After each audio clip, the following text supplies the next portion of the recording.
We are here today to talk about the Boneyard from Breakaway Football. The Boneyard is a college-style option attack based on the 2015 Navy Midshipmen, who run a Flexbone style of offense. The Flexbone is an option attack and has very specific rules that we'll be talking about in a moment. Flexbone is the only formation that the Boneyard run. All 15 of their offensive plays are out of Flexbone. As a result, the majority of their calls are runs. So we're going to go over exactly what special rules govern their runs, because their runs can turn into different types of runs depending on the scenario. All of the Flexbone passes exist on 2 cards, so 13 out of the 15 cards are runs exclusively, with only these 4 passes being available to the Boneyard. The Boneyard are based on the 2015 Navy Midshipmen, who ran the ball about 85% of the time, which is why there are so few passes in their playbook. Their strengths are they have a wide variety in the running game, but their weaknesses are limited passing options, and they have a very weak defense. Their offense is extremely strong and can actually move the ball almost at will against most teams, and is built to score. But the defense is actually very difficult to coach. So you tend to have more shootouts with the Boneyard. They do have one special rule called momentum. It's where their college-style offense can get on a roll. As they earn offensive breakaways, their team becomes more energized, and they actually gain extra yardage for future plays. The majority of the Flexbone cards have triple option on them. It shows up at least 10 times in the deck. Triple option is a special run, a value of 4, that can actually turn into either an inside run or an outside run after the plays are revealed. This option play is meant to simulate the quarterback's decision to either hand it off inside to the fullback, or pitch it to the outside running back, or keep it himself. Against this play, which is a tight run, triple option is a special run, so there is no breakaway relationship here. But if you turn it into an outside run defeats tight run, and this becomes an offensive breakaway. So because the initial special run was not blown up by a defensive breakaway, the Boneyard have the ability to change the type of run after the snap, which is after both plays have been revealed, to be either an inside run or an outside run. In this case, it's an outside run. This is a breakaway. 4 against 3 is a gain of 1, and let's see what happens. So we will take the middle value plus 3, so the gain of 1 for the play, plus 3 here is a gain of 4, 1, 2, 3, 4, and now we'll start flipping for the breakaway. They'll get 1 more, and let's see how far they're going to go. 1 more, they're out to the 45, and 0 means that they are tackled, but that is a first down for the Boneyard.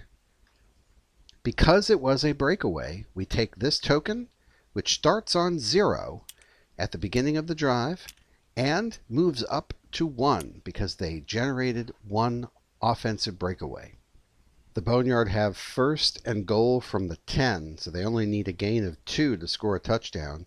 This time, they come out with rocket toss, which is an outside run that is an automatic offensive breakaway versus goal line. And sure enough, the defense has come out in goal line. Goal line is normally a good call against running teams because it doesn't lose to any running plays and has a typically high value against the run. But against the Boneyard's rocket toss can turn the corner against a goal line very, very easily. And so this actually is a breakaway. Right now, 5 on 4 is a gain of 1. And let's take a look at the game day card and see what help they get. 1 plus the 1 in the corner is 2, and that is enough to get into the end zone for the touchdown. And notice that they would have gotten a +1 to the end of the play anyway, and so that momentum would have carried them into the end zone. Also, because this is a breakaway, they will advance that token again. It is still only a +1 to the end of the play, but their very next breakaway is going to create a +2 bonus. Their momentum carries forward for the entire half. the momentum will actually cancel itself at the end of the half, and they'll start back at 0 when it becomes the third quarter. But for right now, they have a +1 to the end of the play, and they're very close to gaining that +2 bonus. It is possible to stop the Boneyard by creating a defensive breakaway. Here the Boneyard have called their triple option, which is a special run. The defense is called man-to-man. As you can see, special run is defeated by man-to-man. This is a defensive breakaway. Because the initial play call of special run is thwarted by the man-to-man, none of this extra activity is possible. The Boneyard cannot turn this into an inside run or an outside run because the defense has called the initial play perfectly. Man-to-man defeats special run, and as a result, we will pull the game day card and see what the result is. It is a -1, a loss of 1, and third down. Because the defense created a breakaway against the Boneyard, this reduces their momentum on their track. So every offensive breakaway moves up the track towards 4, and every defensive breakaway moves backwards on the track towards -1. It's third down now and 3 from the 35, and the Boneyard have come out with a counter ISO, which is a finesse run that can turn into a power run. But unfortunately, they've run into a tight run defense. Tight run, of course, wins against finesse run. There's no chance for them to turn it into a power, which would also be destroyed by our tight run. And so this is a defensive breakaway. So let's see what happens here. The play becomes a -1. They lose again back to the 30. It becomes fourth down. And the marker moves backward again into the no effect. On a defensive breakaway, you do not apply the additional yardage to the play. So again, to be very clear, the Boneyard momentum mechanism adds yardage to the end of a play that is not a defensive breakaway. As long as the token is in this region, the next play and every subsequent play will be a +1. If you are able to earn breakaways that move you into the green 4 area, you will have +2 to the end of the play. Every time the Boneyard suffers a defensive breakaway, you will back up 1 on the chart. And it is possible to lose all the way back into the no effect once you've gained the +1 or +2.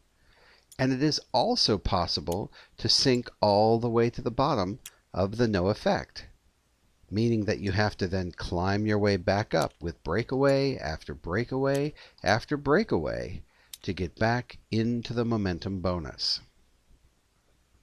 Anytime it is halftime or anytime the Boneyard commit a turnover, you reset the dial to 0. One last thing to note, the Boneyard gain 1 on the track each time they have an offensive breakaway or if they have a scoring play on offense. So as they score more points, their momentum increases. The Boneyard feature 3 defensive formations. 3-4 is their run heavy, nickel strong is their balanced, and dime is their pass heavy. What you will notice when you look at the cards for the Boneyard is that their defensive values are very low. The fact that they have very little strength in their defenses offsets the power of their offense. They have a tough defense to coach because they just don't have a lot of skill on the defensive side of the ball. As a result, it is imperative that the Boneyard coach guess correctly what play the opponent is doing so that they can generate defensive breakaways. Otherwise, they will give up a lot of yards and probably a lot of points. And that is the Boneyard.